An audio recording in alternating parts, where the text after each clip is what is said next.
Marco movie release हो चुका है थिएटर में और डेफिनेटली आप लोगों ने इस मूवी को देख लिया होगा या फिर देखने का प्लान कर रहे होगे। दोनों ही केसेस में अगर आपको जानना है कि मार्को मूवी का स्टोरी क्या है, मूवी किस बेस पर है, किस टॉपिक पर है और पूरा मूवी का एक्सप्लेनेशन कि मूवी अगर वायलेंस है तो क्यों है, मूवी में इतना खून खराबा है तो क्यों है, क्या लेवल है, क्या एक्शन सीन है, पूरा डिटेल में आज आपको पता चलने वाला है। क्योंकि आज हम मार्को मूवी का एक पूरा मूवी एक्सप्लेनेशन स्टोरी देखेंगे जिसमें हमें पूरा डिटेल में पता चलने वाला है। तो अगर आपने मार्को मूवी देख लिया है या नहीं भी देखा है, दोनों ही केसेस में अगर आपको स्टोरी समझना है तो डेफिनेटली आज ये वीडियो को पूरा देखना।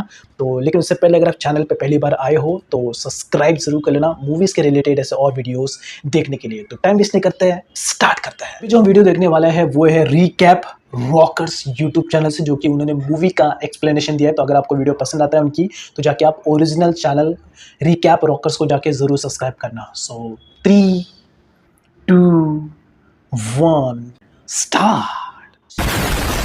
यार रॉकर्स कैसे हैं आप सभी। तो आज हम आप सभी के लिए लेकर आ गए हैं 2024 में रिलीज हुई मलयालम लैंग्वेज की फिल्म मार्को की स्टोरी को। तो कहानी की शुरुआत में विक्टर नाम का अंधा आदमी इलीगल बॉक्सिंग मैच देख रहा होता है। तभी उसके पास में एक आदमी आकर बैठता है और उसकी बॉडी स्मेल से ही विक्टर पहचान लेता है कि ये तो मेरा फ्रेंड वासिम है। वासिम पूछता है कि तूने मुझे पहचाना कैसे। विक्टर जवाब देता है कि तू जो हफ्ते भर से नहाया नहीं है ना, उसी की स्मेल से। इससे वासिम चिढ़ जाता है कि क्या बकवास कर रहा है यार, कल ही तो नहाया था मैं, और हाँ मुझसे पंगा मत लेना, वरना ये जो तू लीगल मैच देखने के लिए आया है ना, पुलिस आएगी तो मैं बचाऊंगा भी नहीं और फिर जेल की खाते रहना खिचड़ी। इस तरह से ये दोनों हंसी मजाक कर रहे होते हैं और इन दोनों ने ही आज के मैच में पैसे लगाए होते हैं। वासिम ऑडियो कमेंट्री करके विक्टर को बताता है कि अब किसने किसको मारा और इस मैच में विक्टर ने जिस पे पैसे लगाए थे वो जीत जाता है। इसलिए घर जाते वक्त वासिम का थोड़ा मुंह उतरा होता है। विक्टर उसको समझाता है कि अरे चिंता क्यों करता है यार, क्या पता अगले मैच में तेरा प्लेयर जीत जाए और मेरा हार जाए। तभी वासिम को अकबर भाई का कॉल आता है, जो वासिम से कहते हैं कि चलना ड्रग्स कार्टल्स के साथ काम करते हैं। मगर वासिम कहता है कि अकबर भाई ये सब काम करना ठीक नहीं है,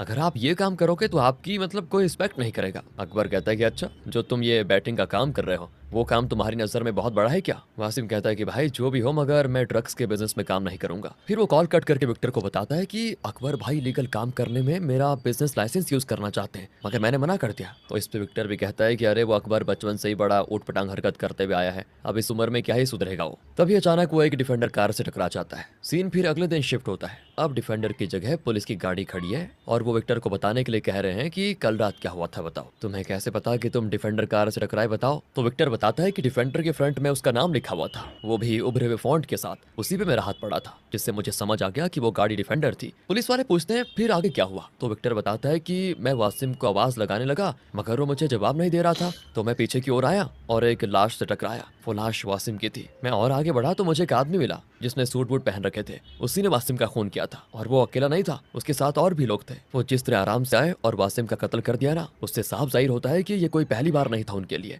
उनके चलने की जो आवाज थी वो मैं कभी नहीं भूल सकता। वो सब एक साथ चल रहे थे। इससे होता यह है कि पुलिस वालों को विक्टर ब्रिलियंट लगता है। अंधे होने के बावजूद विक्टर ने इतना कुछ नोटिस किया, ये कोई आम बात नहीं है। फिर पुलिस वाले अकबर के पास पहुंचते हैं क्योंकि वासिम को आखिरी बार कॉल आया था किसका, अकबर का। मगर अकबर तो अपना पाला साफ करके झाड़ देता है कि देखो वासिम गलत लोगों के साथ उठता बैठता है, वो इलीगल बॉक्सिंग मैच में पैसे लगाता था, ऑनलाइन बैटिंग भी करता था, इसलिए मुझे नहीं पता वो कहाँ कहाँ फंसा हुआ था। पुलिस वाले सवाल करते हैं कि कत्ल से पहले आपने अकबर को कॉल क्यों किया था। तो अकबर कहता है कि वासिम ने मुझसे पैसे उधार लेकर रखे हुए थे, बस उसी सिलसिले में बात करनी थी मुझे, पर अब मुझे उसकी मौत का बहुत अफसोस है, था तो वो मेरा छोटा भाई। तो दोस्तों यहाँ में समझ आ जाता है कि वासिम और अकबर दोनों अपने भाई थे। ये दोनों मिलकर साथ में इंपोर्ट एक्सपोर्ट का बिजनेस भी कर रहे थे। उसी बिजनेस का लाइसेंस अकबर यूज करना चाहता था मगर वासिम ने उसे मना कर दिया। अगले सीन में अकबर के घर पे वासिम की मैयत मनाई जाती है। सभी लोग अपने अपने वो रिवाज कर रहे होते हैं। विक्टर भी आया होता है और उसे डिफेंडर के रुकने की आवाज आती है दोस्तों, और साथ ही साथ सेम कदमों की आवाज भी। वो आदमी आकर अकबर से गले लगाता है। इतने में विक्टर वहां से निकल जाता है। अब निकलते वक्त विक्टर को उस आदमी की परफ्यूम की भी स्मेल आ जाती है और ये परफ्यूम बिल्कुल वही वाली थी जो उस रात विक्टर ने नोटिस की थी, मतलब वही कि वासिम के कातिल ने भी यही परफ्यूम लगाया हुआ था। विक्टर अपनी स्टिक के सहारे बाहर जाता है और गाड़ी को छू कर चेक करता है तो उसे समझ आ जाता है कि गाड़ी भी डिफेंडर ही है। विक्टर की हरकतें दोस्तों किलर भी नोटिस कर रहा होता है। एंड फिर विक्टर कॉल करके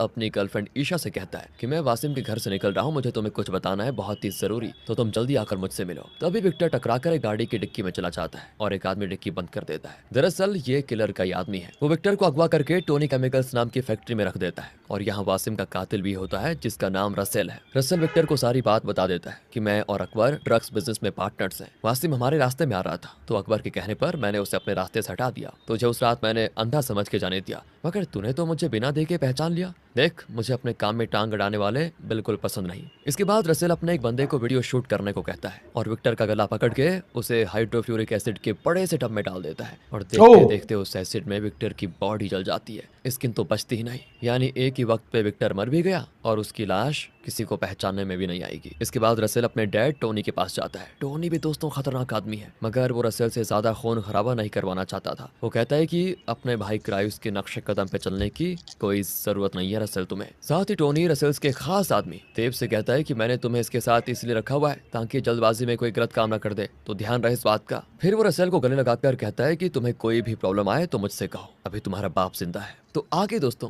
पुलिस को खबर मिलती है कि नदी किनारे एक लाश मिली है। पुलिस उस लाश को फॉरेंसिक की टीम को भेज देती है। स्किन तो पूरी तरह से जल गई थी, नाक नक्शा भी समझ नहीं आ रहा था पुलिस को ताज्जुब भी होता है कि लाश की ऐसी हालत हुई कैसे। फिर फॉरेंसिक की टीम जांच करने के बाद पुलिस को बताती है कि विक्टिम को हाइड्रोफ्लोरिक एसिड से जलाया गया है, इसलिए इसकी हालत इतनी बुरी हो गई है। तभी पुलिस स्टेशन में ईशा विक्टर के मिसिंग होने की रिपोर्ट लिखवाने आती है और वो सारी बात बताती है कि विक्टर ने कॉल करके मुझसे कहा था कि वो कुछ जरूरी बताने वाला है। आखिरी बार उसे अकबर के घर पर देखा गया था और फिर उसका कोई पता नहीं चला। पुलिस को इससे सारा खेल समझ में आ जाता है और विक्टर का डीएनए टेस्ट करवा के पता लगाते हैं कि ये लाश विक्टर की है जो वासिम की मौत में चश्मदीद गवाह था। और उसके बाद विक्टर की फैमिली को इन्फॉर्म किया जाता है। विक्टर की फैमिली गोल्ड बिजनेस में इन्वॉल्व होती है और इनकी फैमिली काफी बड़ी भी है। विक्टर के डैड तो अब जिंदा नहीं रहे, मगर उनकी 3 संतान होती है, एक बेटी और 2 बेटे। बड़ा बेटा जॉर्ज था और छोटा बेटा विक्टर। इसके अलावा उन्होंने एक और लड़के को गोद लिया था जिसे उन्होंने अपने डैड का नाम दिया था पीटर मार्को, जिसे इस फैमिली में कोई पसंद नहीं करता था सिवाय विक्टर के। वहीं जॉर्ज भी मार्को को अपनी फैमिली का हिस्सा मानता था, मगर जॉर्ज की बहन को मार्को बिल्कुल पसंद नहीं था। लेकिन एक और बात थी कि मार्को घर के बच्चों के बीच में बहुत ही फेमस था। उनके लिए मार्को सुपर हीरो अंकल था। दरअसल एक बार जॉनी नाम के एक आदमी ने जॉर्ज को कॉल करके कहा कि तुम्हारे भाई को मैंने अगवा कर लिया है, अगर उसकी सलामती चाहते हो तो 4 पेटी गोल्ड भिजवा देना, वरना तुम्हारे भाई को मैं कुत्तों को खाना दूंगा। जिससे जॉर्ज तो डर गया। उसे लगा कि पता नहीं विक्टर के साथ अब क्या होगा, अब तो गोल्ड देना ही होगा, नहीं तो वो उसे मार डालेंगे। मगर ये क्या, विक्टर तो आराम से गार्डन में बैठकर म्यूजिक एंजॉय कर रहा होता है। यानी जॉनी ने विक्टर को नहीं बल्कि मार्को को अगवा किया। और तब जाकर जॉर्ज थोड़ा रिलैक्स हो गया और उसने अपनी वाइफ से कहा कि एक कुत्ते ने डेविल को अगवा कर लिया है, अब वो अपने किए का नतीजा खुद भुगतेगा। और दोस्तों पता है ना किसके लिए कह रहा था? उस अगवा करने वाले के लिए, कि वो भुगतेगा अपने किए का नतीजा, क्योंकि उसने डेविल को अगवा किया। डेविल कौन? मार्को। और जॉर्ज का यह सोचना बिल्कुल सही था। मार्को जॉनी और उसके बंदों की जमकर पिटाई करता है, उन्हें मार डालता है। तो इस तरह से सभी को पता होता है कि फैमिली का गोद लिया हुआ बेटा मार्को बहुत ही खतरनाक है। मतलब अगर इसकी फैमिली से पंगा लिया तो मार्को दौड़ा दौड़ा कर मारेगा। अब प्रेजेंट में जॉर्ज सभी आदमियों से कह देता है कि मार्को तक विक्टर की मौत वाली बात नहीं पहुंचनी चाहिए, क्योंकि मार्को विक्टर पे अपनी जान छिड़कता था और अगर उसे पता चलेगा कि किसी ने इतनी बर्बादी से विक्टर को मारा तो मार्को उसके पूरे खानदान को तबाह कर देगा। विक्टर को दफन करने के बाद ही मार्को को विक्टर की मौत वाली बात बताई जाएगी। दरअसल दोस्तों जॉर्ज ने मार्को से परेशान होकर उसे दूसरे देश भेज दिया था और अब वो सोच रहा है कि वापस आकर मार्को क्या ही करेगा, क्योंकि विक्टर की बॉडी की जो हालत है उसमें तो मार्को उसको सीने से लगाकर रो भी नहीं पाएगा। मगर होता यह है कि विक्टर के फ्यूनरल पे मार्को आ जाता है और चर्च में सबके सामने कहता है कि जिन्होंने मेरे भाई विक्टर को मारा उन सबका समझो आज से उल्टी गिनती शुरू, उन्हीं के खून से उन्हें नहलाऊंगा मैं, जलती आग में जलकर उन्हें रेत में दफना दूंगा। जिससे होता यह कि सभी डर जाते हैं। दरअसल यहाँ पर टोनी, रसल और बाकी लोग भी आए होते हैं, क्योंकि टोनी का भाई भी गोल्ड बिजनेस में था और ये लोग एक ही शहर में रहते थे और एक दूसरे से अच्छे से जान पहचान भी थी। जॉर्ज चर्च से बाहर निकलकर मार्को से कहता है कि चर्च में खड़े होकर तुमने खून खराबे की बात कैसे की? भूलो मत विक्टर तुम्हारा अपना भाई नहीं था, तो उसका बदला लेने की जिम्मेदारी तुम्हारी नहीं, समझे? फिर वो प्यार से मार्को को समझाता है कि मेरे रास्ते पे मत चलो, नफरत के रास्ते पर सिर्फ बर्बादी है। इस परिवार को तुम्हारी जरूरत है मार्को, विक्टर को इंसाफ दिलाने का काम मैं खुद देख लूंगा। मार्को चुपचाप वहाँ से चला तो जाता है, मगर उसे विक्टर के साथ बिताए हुए अच्छे पल बहुत ही याद आ रहे होते हैं। जैसे एक बार मार्को को बड़ी टेंशन में देखकर विक्टर ने कहा था कि भाई तू हमेशा इतना सीरियस क्यों रहता है? मुझे देख लो, मेरी आंखों में रोशनी नहीं है, मैं कितना कुछ करना चाहता हूँ मगर कर नहीं पाता, तो क्या मैं उदास रहता हूँ? नहीं ना, मैं हर वक्त खुश रहने की कोशिश करता हूँ। और तब मार्को ने कहा था कि अगर तुम्हें दिखाई देता तो तुम क्या करते? विक्टर ने कहा कि सबसे पहले तो मैं तुम्हारी गाड़ी ड्राइव करता। और तब मार्को ने उसकी ये विश पूरी करवाई थी, खाली जगह पे ले जाकर विक्टर को ड्राइविंग सिखाई थी, जिससे विक्टर को बड़ी खुशी हुई। इस तरह से विक्टर के आसपास के सभी लोग उसे बहुत मिस कर रहे होते हैं, क्योंकि विक्टर सबका लाडला था। आगे मार्को का खास आदमी अनवर उसे समझाता है कि तुम्हारी गर्लफ्रेंड मारिया तुमसे शादी करने के सपने देख रही है, अब बदले की आग में उसकी लाइफ खराब मत करो। इधर जॉर्ज को इस शहर के सबसे अमीर लोग समझाते हैं कि एक बेचारे अंधे लड़के को तेजाब से जलाकर मारने वाले बहुत ही क्रूर है, उन्हें तो नरक में भी जगह नहीं मिलेगी। मगर यकीन मानो, हम में से ऐसा कोई नहीं कर सकता। जो भी हुआ उसे एक बुरा सपना समझकर भूल जाओ। मगर जॉर्ज का कहना होता है कि मुझे किसी की हेल्प नहीं चाहिए, मैं खुद ही उन कातिल तक पहुंच जाऊंगा और फिर उन्हें पुलिस या कानून के हवाले बिल्कुल नहीं करूंगा, बल्कि मैं खुद उन्हें उनके किए की सजा दूंगा। इसके बाद टोनी जॉर्ज से कहता है कि यह है मेरा छोटा बेटा रसेल, अमेरिका से पढ़ाई करके हाल ही में लौटा है, इसे अपनी ब्लेसिंग्स दो, क्योंकि आगे से अब रसेल ही मेरा पूरा बिजनेस संभालेगा। विक्टर को किसने मारा इसका पता भी रसेल लगा लेगा। तभी वहां पर मार्को आता है और कहता है कि कोई भी मेरे काम में इंटरफेयर नहीं करेगा। विक्टर के कातिल को तो मैं मौत से भी बदतर सजा दूंगा और जिसने भी एतराज जताया उसकी खोपड़ी में 6 की 6 गोली उतार दूंगा। सभी की बोलती बंद हो जाती है सुनकर। अकेले में टोनी अपने बेटे से कहता है कि तुम्हें विक्टर को नहीं मारना चाहिए था, तुमने देखो बिना बुलाए मौत बुला ली है। मार्को जॉर्ज की तरह सीधा नहीं है, वो किसी भी हद तक जा सकता है। और अब मार्को जाकर मिलता है पुलिस ऑफिसर से और सारी बात जानना चाहता है कि हुआ क्या। तो ऑफिसर को जो जो पता होता है वो सारी बात मार्को को बता देता है। तो मार्को पूछता है कि एक बात बताओ, यहाँ पर ये हाइड्रोफ्लोरिक एसिड कहाँ मिलेगा। यहाँ टोनी और उसके लोग आते हैं अकबर के पास और कहते हैं कि हमारे सिंडिकेट में सबसे कमजोर और कंफ्यूज इंसान तुम ही हो, इसीलिए जब मार्को पूछताछ करने आए तो अपनी जबान पे कंट्रोल रखना। और सही में टोनी के जाने के बाद मार्को अकबर के पास आकर पूछताछ करता है तो अकबर यही कहता है कि मैयत वाले दिन विक्टर आया तो था, मगर उसके बाद वो कहीं दिखाई नहीं दिया मुझे। मार्को कहता है कि उम्मीद करता हूँ तुम झूठ नहीं बोल रहे हो, वरना अंजाम बहुत बुरा होगा। इसके बाद टोनी और बाकी के लोग मिलकर दुबई से जो गोल्ड कंसाइनमेंट आने वाला था उसे अपने कस्टम पुलिस वाले से पकड़वा देते हैं और जॉर्ज के सामने नाटक करते हैं कि पता नहीं किसने हमारे सोने की खबर कस्टम वालों को दे दी। तो इसके बाद टोनी अपने खास आदमी देव से कहकर जॉर्ज का खून करवाने की चाल चलता है। कार में देव जॉर्ज से सोना पकड़वाने वाली बात कह रहा होता है और अचानक वो उसे चाकू से 2 बार स्टैब करके भाग जाता है। मगर यहाँ जॉर्ज की किस्मत अच्छी होती है, वो मरता नहीं मगर हॉस्पिटल जरूर जाता है। जिसके बाद तो टोनी देव को मारता है कि एक काम करने को दिया था वो भी सही से नहीं किया तुमने। एक बार उस जॉर्ज को होश आ गया ना तो तुम्हारा तो वहीं पर गेम बजा देगा, इसलिए बेहतर यही होगा कुछ दिनों के लिए तो अंडरग्राउंड हो जा। दूसरी ओर राज नाम का एक यूट्यूबर पुलिस ऑफिसर से मिलता है और उसे बताता है कि उस फैक्ट्री में इलीगल बॉक्सिंग मैच होती है। तो मुझे खबर मिली थी कि वहां पर कुछ अमीरजादे ड्रग्स खरीदने के लिए आने वाले हैं, इसीलिए मैंने उस रात पार्किंग एरिया में अपनी कार खड़ी कर दी थी और साथ ही उसमें एक हिडन कैमरा भी रखा हुआ था ताकि वहां कौन आ जा रहा है ये रिकॉर्ड हो जाए। और 2 हफ्ते के बाद जब मैंने वहां से अपनी कार निकाली तो मुझे फुटेजेस में कुछ ऐसा दिखा जिससे मुझे आपके पास आना ही पड़ा। तो दोस्तों राज फिर वो वीडियो पुलिस ऑफिसर को दिखाता है और उसमें रसल नहीं वासिम का खून किया है ये साफ साफ दिख रहा है। तो वो वीडियो पुलिस ऑफिसर अपने सीनियर के पास सबमिट कर देता है और ये क्या, सीनियर भी रसल से मिला हुआ है। तो वो वीडियो को कूड़ेदान में फेंक देता है। साथ ही जिस यूट्यूबर ने वो वीडियो दी थी उसकी इन्फॉर्मेशन भी वो रसल के साथ शेयर कर देता है। जिसके बाद रसल पहले तो उस इंस्पेक्टर को मार डालता है और फिर उस यूट्यूबर को भी, मगर उसे नहीं पता था कि इंस्पेक्टर को पहले ही शक था कि इस केस में मेरी भी जान जा सकती है। इसलिए इंस्पेक्टर ने जॉर्ज की फैमिली डॉक्टर सेबेस्टियन को एक पेन ड्राइव दे दी थी कि जॉर्ज के होश आने पर ये पेन ड्राइव उनको दिखा देना। तो डॉक्टर वही करता है। उस वीडियो को देखने के बाद जॉर्ज मार्को को कॉल करके कहता है कि विक्टर को मारने वाला टोनी का बेटा रसेल ही है। पहले उसने अकबर के भाई वासिम को मारा और हमारे विक्टर ने उसे पहचान लिया तो उसने विक्टर को भी मार दिया। मैंने कुछ दिनों पहले भी रसेल के हाथ नोटिस किए थे, उसके हाथ में भी एसिड से जलने के निशान थे। पर यहाँ जॉर्ज को अभी ये नहीं पता होता कि अभी मार्को रसेल के बंदों के साथ ही है और अब उन्हें भी पता चल चुका है कि मार्को को हमारी असलियत पता चल चुकी है। इसलिए इससे पहले कि मार्को कुछ कर पाता वो लोग मार्को को ही मार पीट कर अपना बंदी बना देते हैं। फिर रसेल मार्को के सामने आता है और मार्को के कंधे पे चाकू से स्टैब करते हुए कहता है कि सेंट सूंघने वाले अंधे भाई के पास तुझे भी पहुंचा दूं क्या। अब यहाँ चोट तो मार्को को लग रही होती है मगर दर्द उसके बॉडीगार्ड अनवर को होता है। ये देखने के बाद तो रसेल चेनसॉ लेकर आता है मार्को को काटने के लिए, मगर उसे मार्को के चेहरे पर डर बिल्कुल दिखाई नहीं देता। तो वो उसके आंख के सामने उसके खास आदमी अनवर का हाथ ही काट डालता है। अनवर का खून मार्को के फेस पे जा गिरता है। फिर इसके बाद रसेल अपने आदमियों को मार्को का काम तमाम करने को कहकर चला जाता है। उसका एक आदमी चाकू से मार्को का गला काट नहीं जाता है मगर मार्को उसके हाथ में ही दांत काट देता है, जिससे चाकू उसके हाथ से छूटता है और मार्को उस चाकू को मुंह से पकड़कर उस आदमी का गला कट कर देता है और फिर वो रसेल के एक और साथी के कान में काट देता है। उसके बाद चाकू को अपने दांतों से पकड़ता है और हाथ बंधे होने के बावजूद रसेल के गुंडों को उसी चाकू से काट काट कर मार डालता है। ये सारी चीजें देखकर रसेल तो चला ही गया था आधे रास्ते में, लेकिन रुक जाता है और अपने आदमियों से कहता है कि इसी जंगल में मैंने न जाने कितने लोगों को मार कर दफनाया, मगर मार्को को मैं अब मार कर दफनाना नहीं चाहता। इसके बदन पे तो मैं कीड़े रेंगते हुए देखना चाहता हूँ। इसके बाद रसेल के लोग कुल्हाड़ी वगैरह लेकर मार्को पे हमला करने आते हैं। इतने लोगों को हथियारों के साथ आता देखकर मार्को वो चाकू एक आदमी के मुंह में घुसेड़ देता है और फिर उसी से अपने हाथ में बंधी पट्टी को काट कर अपने हाथ फ्री कर लेता है। इसके बाद रसेल के लोगों ने उसको चारों ओर से घेर लिया होता है मगर उन सब पे पड़ता है भारी मार्को। वो उनके कुल्हाड़ी छीन कर और उनको ही जान से मार डालता है। इसके बाद वो रसल के साथ हैंड टू हैंड फाइट करता है और उसे भी अधमरा कर देता है मार्को। तभी तेज बारिश भी शुरू हो जाती है। मार्को अनवर को उठाकर गाड़ी में बिठाता है और फिर जैसे बारिश रुकती है वो उतरकर चेनसो से रसल के सारे बंदों को काटने लगता है और आखिर में वो रसल को भी काटने के लिए जाता है कि तभी रसल कहता है तुम मुझे नहीं मार सकते वरना तुम्हें कभी ईशा नहीं मिलेगी। ईशा कौन दोस्तों? विक्टर की गर्लफ्रेंड, और अभी वो ओह। विक्टर के बच्चे की माँ भी बनने वाली है। रसल कहता है कि उसे मेरे डैड ने अगवा किया है, तो वो कॉल पे ईशा की बात भी करवा देता है मार्को से। इसलिए मार्को सीधा अपने घर आकर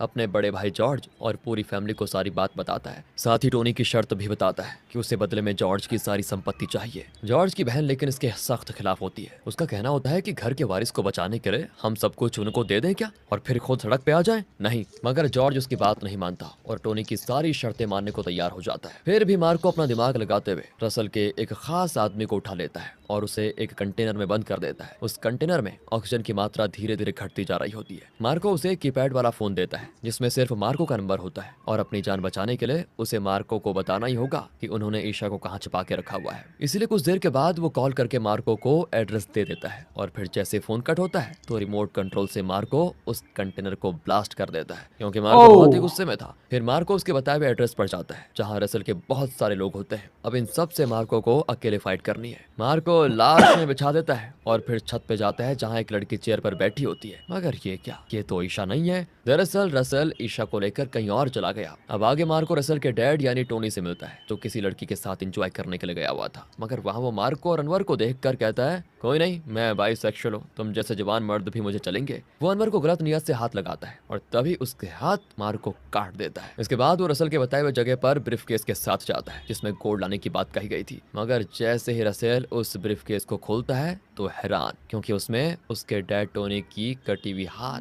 दरअसल दोस्तों टोनी एक खास किस्म की रिंग पहनता है। उसी से रसल ने पहचान लिया कि ये तो मेरे डैड का हाथ है। अब मार्को उसके सामने शर्त रखता है कि ईशा को सही सलामत मेरे हवाले कर दो तभी मैं तुम्हारे डैड की लोकेशन तुम्हें बताऊंगा। मैं तो हाथ काट कर सीधा तुम्हारे पास ही आ रहा हूं। अगर वक्त रहते तुम उन्हें डॉक्टर के पास नहीं लेकर जाओगे तो पता है तुम्हें क्या हो जाएगा, खत्म तुम्हारा बाप। एंड यहाँ इस समय मार्को का पलड़ा भारी हो जाता है, इसीलिए रसल को उसकी बात माननी पड़ती है। वो ईशा को मार्को के हवाले कर देता है। ईशा को लेकर मार्को सीधा अपने घर जाता है। वहीं दूसरी ओर जैसे ही रसल और उसके लोग टोनी को ढूंढते हुए उस पते पर पहुंचते हैं तो रसल गेट खोलने की कोशिश करता है। मगर हल्का सा गेट खुलने पे ही उसके डैड गेट न खोलने का इशारा करते हैं। तो वो ध्यान से देखता है कि टोनी को मार्को ने न सिर्फ बांध कर रखा है बल्कि उसे तो एक ट्रैप में फंसा कर रखा हुआ है जिसमें जैसे दरवाजा खुलेगा वैसे ही एक जग ऐसे टोनी के बदन पे गिर जाएगा जिससे उसका सारा चेहरा जल जाएगा। और हल्के से गेट खुलने से ऑलरेडी टोनी के सर पे थोड़ी सी एसिड की बूंद गिर चुकी थी जिससे टोनी को बहुत पेन होता है। ये सब कुछ देखने के बाद रसेल उस जगह के विंडो ग्लास को तोड़कर अंदर एंटर करता है और अपने सभी लोगों से किसी भी चीज को हाथ लगाने से मना कर देता है। फिर रसेल खुद ही बड़ी सावधानी से उस ट्रैप से एसिड का जग हटाता है। इस दौरान वो अपनी सांसें तक रोक के रखता है मगर अभी भी और ट्रैप है दोस्तों।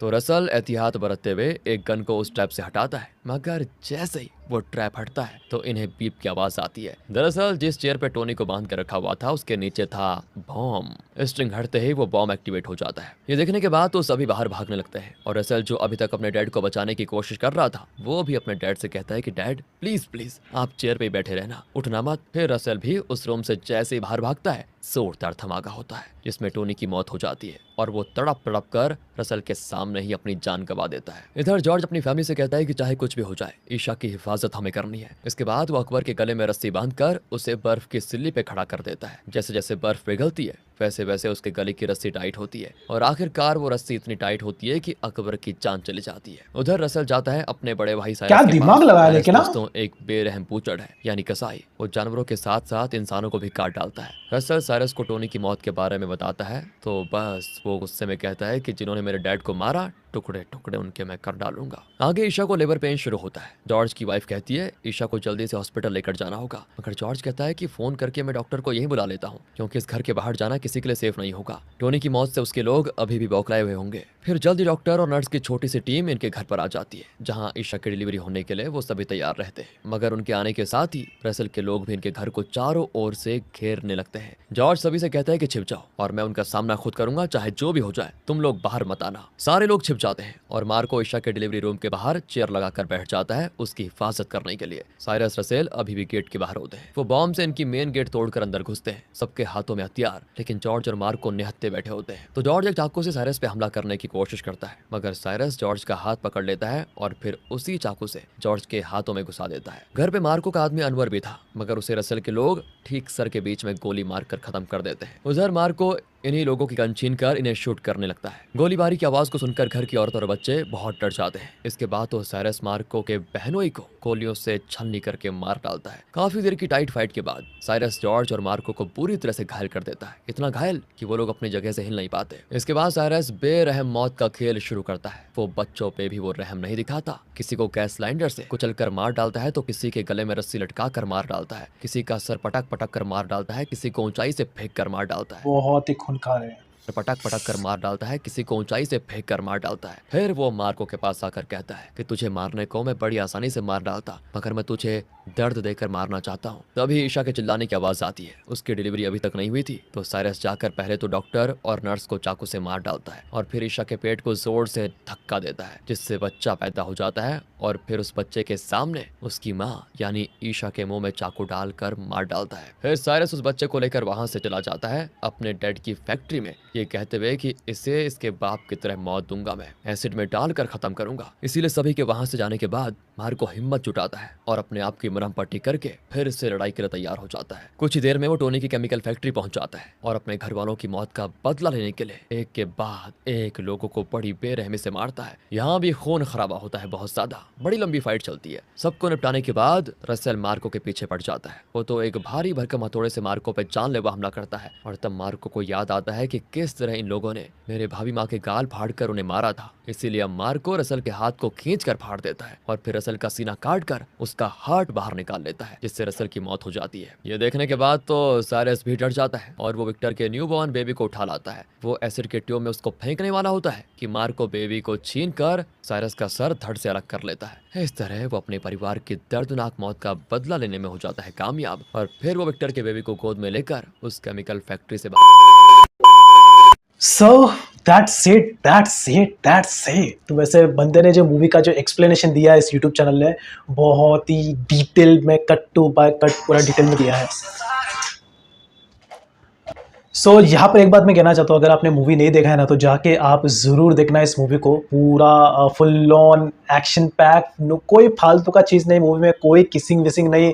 अगर उसके अंदर जो वायलेंस भी दिखाया है, जो भी खूनखार दिखाया है, उसके पीछे भी कुछ फैमिली कनेक्शन है, कुछ एक बदला लेने का भी एक कारण है जिसकी वजह से ये पूरा शुरू हुआ है। तो सेंस बनाता है जो भी इसमें वायलेंस दिखाया है। लेकिन हाँ, ये बात है कि जो विलन का जो कैरेक्टर दिखाया है साइरस, उनका मैंने इंटरव्यू देखा था, वो रियल लाइफ में वैसा नहीं है जैसा मूवी में उनका देखने को मिला है। बट ठीक है, वो कैरेक्टर तो विलन तो उसको ही बोलते हैं ना, जो एकदम खूनखार होता है। ठीक है, जो भी है। तो अगर आपको मार्को मूवी का ये वाला वीडियो पसंद आया है तो आप वीडियो लिस्ट में जाके और भी वीडियोस को चेकआउट कर लेना। और सबसे पहले यहाँ पर अगर आपको मूवीज़ के रिलेटेड ऐसे और वीडियोस देखना पसंद है तो आप सब्सक्राइब कर सकते हो इस चैनल को, जिससे कि आपको ऐसे और वीडियोस देखने को मिलेंगे मेरे चैनल से। सो तब तक के लिए गुड बाय।